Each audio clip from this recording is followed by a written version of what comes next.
तो दो कॉम्प्लेक्स से मिलकर बना हुआ है, एक हो गया एंटीनोपीडिया कॉम्प्लेक्स, ठीक, स्पेलिंग डबल एन ना, दूसरा है आपका बाइथोरेक्स कॉम्प्लेक्स, ठीक। एंटीनोपीडिया कॉम्प्लेक्स में हम लोगों के पास टोटल 5 जीन्स आएंगे, 5 जीन्स, ठीक। इसको बाद में, अभी इसका नंबर बाद में आने वाला है। जिस तरह से मैं पढ़ा रहा हूं, जिस डायग्राम से मैं पढ़ा रहा हूं, ये हम लोगों का सोच है ना, ये सोच मेरा है, ऐसा कोई बुक को मैं फिलहाल नहीं मिलेगा सर ये क्या क्या बना रहे हैं ऐसा मत बोलना। इतना सारा घुनघुट्टी के बारे में पढ़ लिया, हम थोड़ा सा इसको विजुअलाइज करने की सोचेंगे और हर एक जीन्स का लोकेशन भी देखने की कोशिश करेंगे और वो क्या क्या काम कर रहे हैं। तो 5 जीन्स इसमें है हमारे पास। एक ड्रोसोफिला में अगर क्वेश्चन आने की संभावना है, सीधा इसी को पकड़ता है, और जितने भी गैप जीन्स, पेयर रूल और होम्योटिक, इससे संभावना है। अगर यह क्वेश्चन पिछले बार रिपीट हो चुका है तो सीधा डॉर्सल वेंट्रल पैटर्निंग को पकड़ेगा। ये भी बता देता हूं। पहला है लेबाइल जीन, इसको लोग एलबी के फॉर्म पे लिखते हैं। सेकंड है HCR, sex combed reduced.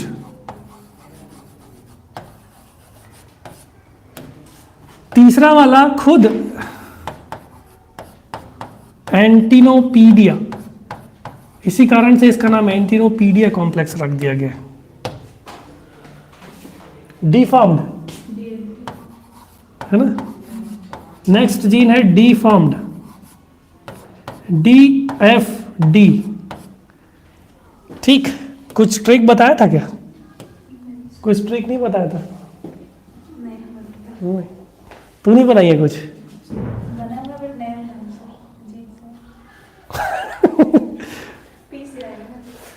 Next है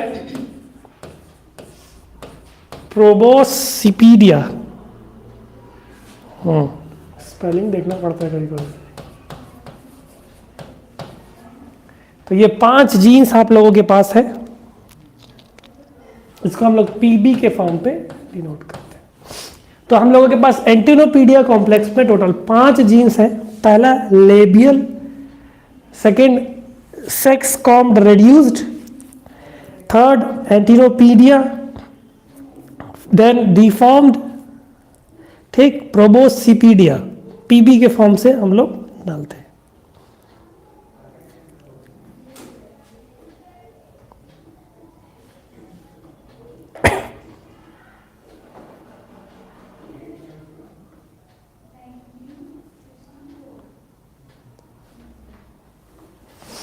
ठीक, ध्यान देने योग्य बात, मैंने जानबूझकर इसको इधर खसका देना था, कंफ्यूज नहीं होना ना। लेबाइल और डिफॉर्म्ड, लेबाइल और डिफॉर्म्ड जो है वह हेड सेगमेंट्स बनाने में रेस्पॉन्सिबल होंगे।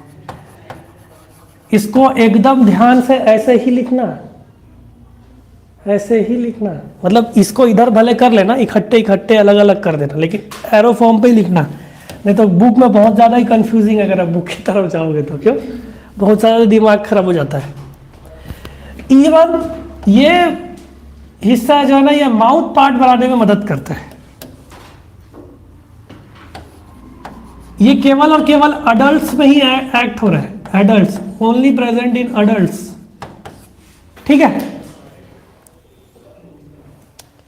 लेबाइल, डिफॉर्म, प्रोबोसिपीडिया, एक हिसाब से बोल रहा हूं, सिर वाला हिस्सा बनाने में मदद कर रहा है।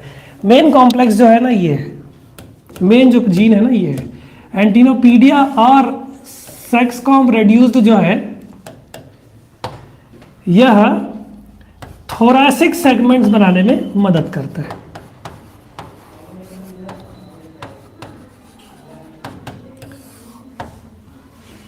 ठीक, थोरैसिक सेगमेंट्स को हम लोग फिलहाल शुरू के 3 T1, T2 और T3 के नाम से हम लोग जानेंगे, है ना। इसका मतलब ये नहीं कि एंटिनोपीडिया इन तीनों को कोड कर रहा है, मैं केवल थोरैसिक सेगमेंट्स की बात कर रहा हूँ। मत मिटा दो नहीं तो तुम लोग गलत करके आ जाओगे।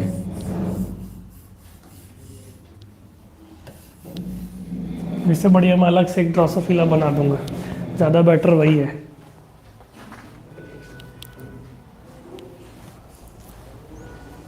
ठीक, चलो देख लो भाई, नहीं तो फिर तुम लोग गड़बड़ कर दोगे।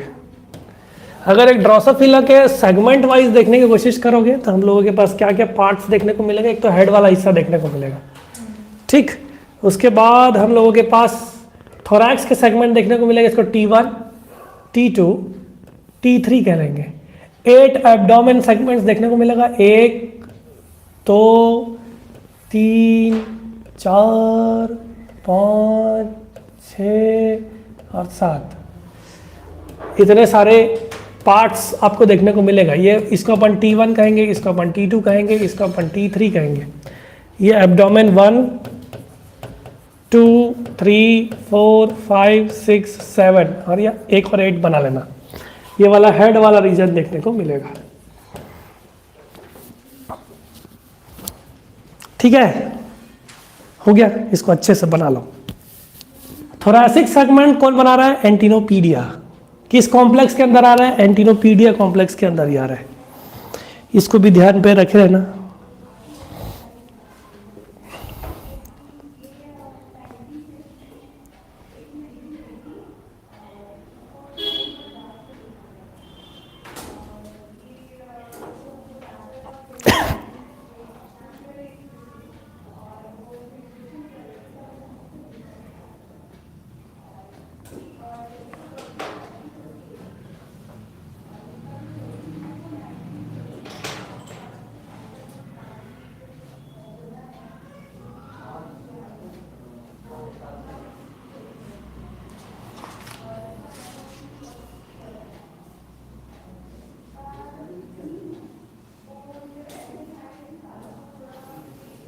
ठीक, बाइथोरैक्स को भी पकड़ ही लेते हैं साथ साथ, ताकि आप लोगों को सब जीन्स के नाम, हम लोगों के पास टोटल 3 जीन्स बाइथोरैक्स में होंगे, टोटल 3।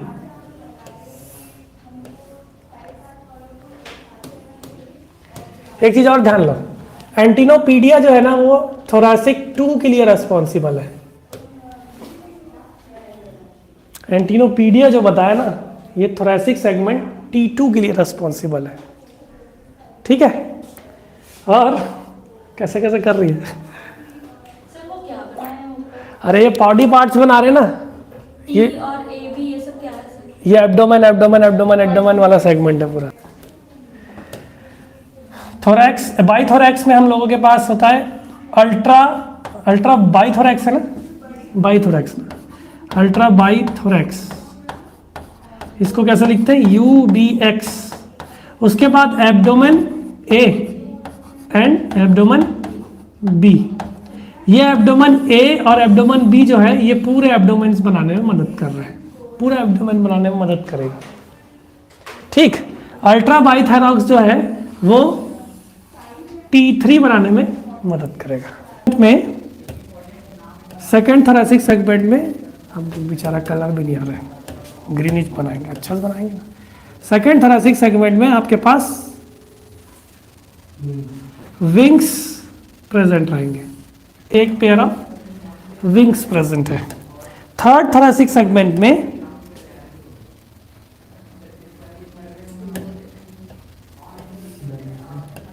एक पेयर ऑफ लेग्स है तो सभी में है, सभी में। फोकस हम लोगों को इसमें करना है, इस कारण से मैं आपको फोकस करवा रहा हूं। प्लस यहां पे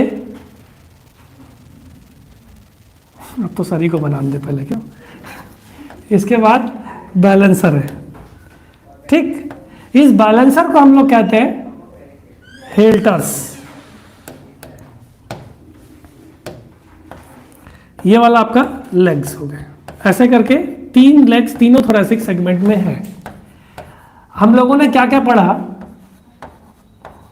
कि ड्रोसोफिला का हेड सेगमेंट को 3 जीन्स मिलकर के बनाने के लिए रिस्पॉन्सिबल है, प्रोबोस्सिपीडिया, डिफॉर्म्ड और लेबियल। T1 सेगमेंट को बनाने वाला जो काम कर रहा है वो है SCR, sex com reduced gene. T2 जो है वह है एंटिनोपीडिया। अब एंटिनोपीडिया सेकेंड थोरेसिक सेगमेंट में भी एक्सप्रेस हो रहा है, प्लस एंटीना के जगह पे भी एक्सप्रेस हो रहा है ताकि वहां पे लेग्स ना आ जाए। ठीक,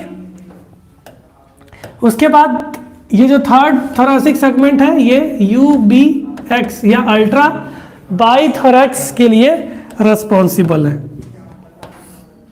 नेक्स्ट एब्डोमेन वाला जो हिस्सा है वो ABDA और ABDB में के लिए जो जीन्स है वो एब्डोमेन बनाने के लिए रिस्पॉन्सिबल होते हैं। अगर इस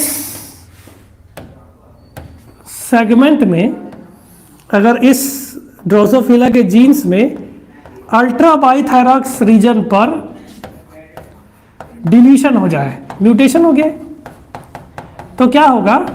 जो थर्ड थोरेसिक सेगमेंट है, एकदम ध्यान से देखना, क्वेश्चन आया हुआ है, थर्ड थोरेसिक सेगमेंट है वह सेकेंड थोरेसिक सेगमेंट में कन्वर्ट हो जाएगा।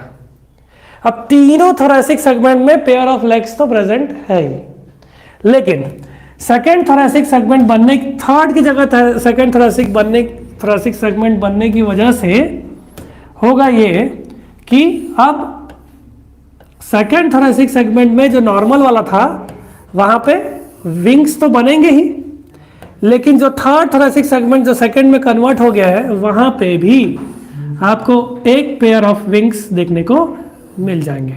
सीधी सी बात है कि UBX जीन जो यहां से नहीं बनेगा तो सेकेंड वाला आगे बढ़ जाएगा। ठीक, तो इस ड्रोसोफिला के पास 4 विंग्स होंगे, बाकी पैर वैसे की वैसे ही है, और बैलेंसर भी नहीं होगा। T3 में बनेगा बैलेंसर अपने पास।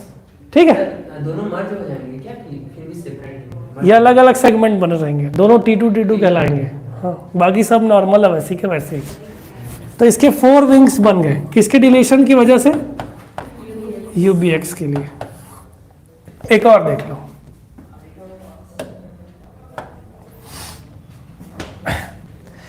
अगर एंटिनोपीडिया में रिसेसिव म्यूटेशन हो जाए, एंटिनोपीडिया में रिसेसिव म्यूटेशन हो जाए, यहां पे रिसेसिव म्यूटेशन आपको पता होना चाहिए, ये म्यूटेशन में दोनों ही एलील्स रिसेसिव होंगे तभी ये इफेक्टिव होगा। एक डोमिनेंट हो गया तो एंटिनोपीडिया नॉर्मली एक्सप्रेस्ड हो जाएगा। इसलिए इस कारण से हम लोग रिसेसिव म्यूटेशन में हम लोग देखते हैं जब भी म्यूटेशन होगा तो ये R और R दोनों ही म्यूटेट होने चाहिए तभी होगा, इसी को रिसेसिव म्यूटेशन कहते हैं। अगर इस केस में देखोगे, अगर इसमें रिसेसिव होगा तो ये डोमिनेट कर जाएगा, है ना। तो रिसेसिव म्यूटेशन में दोनों ही एलील्स रिसेसिव होने चाहिए तब वो इफेक्टिव होता है। इस चीज को भी ध्यान पे रख सकते हैं आप लोग। तो एंटिनोपीडिया जो है वो सेकंड कहाँ किस में हुआ? एंटिनोपीडिया जीन में हुआ। तो सेकेंड थोरेसिक सेगमेंट में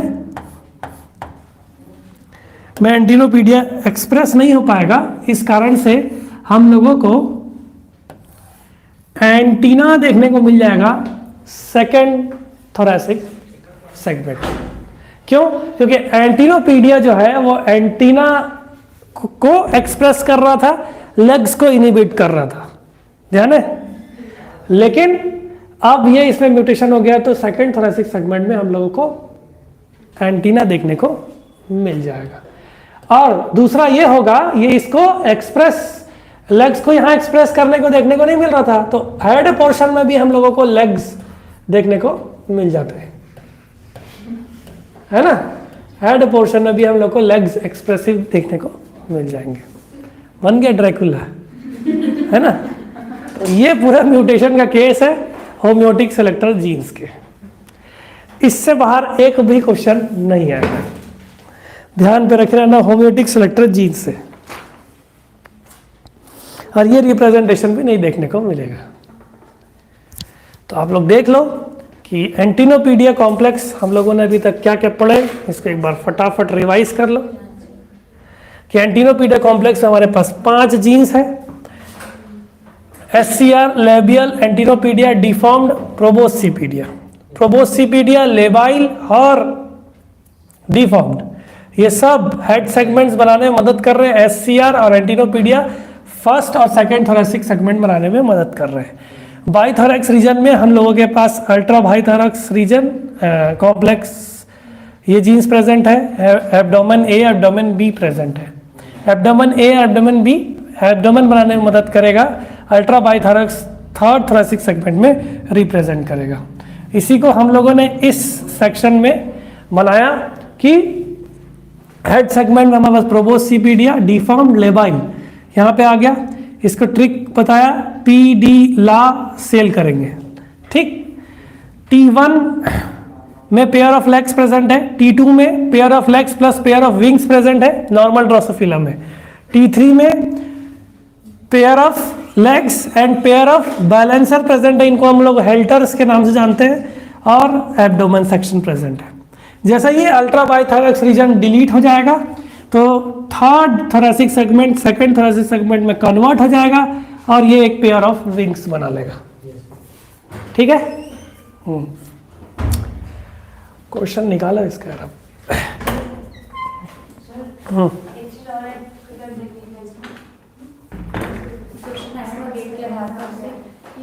अल्ट्रावायलेट का डिलीशन करने पर भी बहुत सारे कंडीशन है, तो अल्ट्रावायलेट का ओवर एक्सप्रेशन करने के बाद फोर। हाँ, एक क्वेश्चन गेट का भी पता चल रहा है इधर कि अगर अल्ट्रा बाइथोरेक्स रीजन ओवर एक्सप्रेस हो जाएंगे,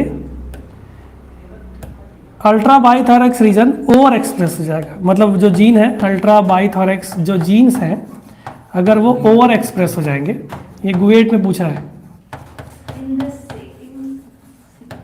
in the second thoracic segment.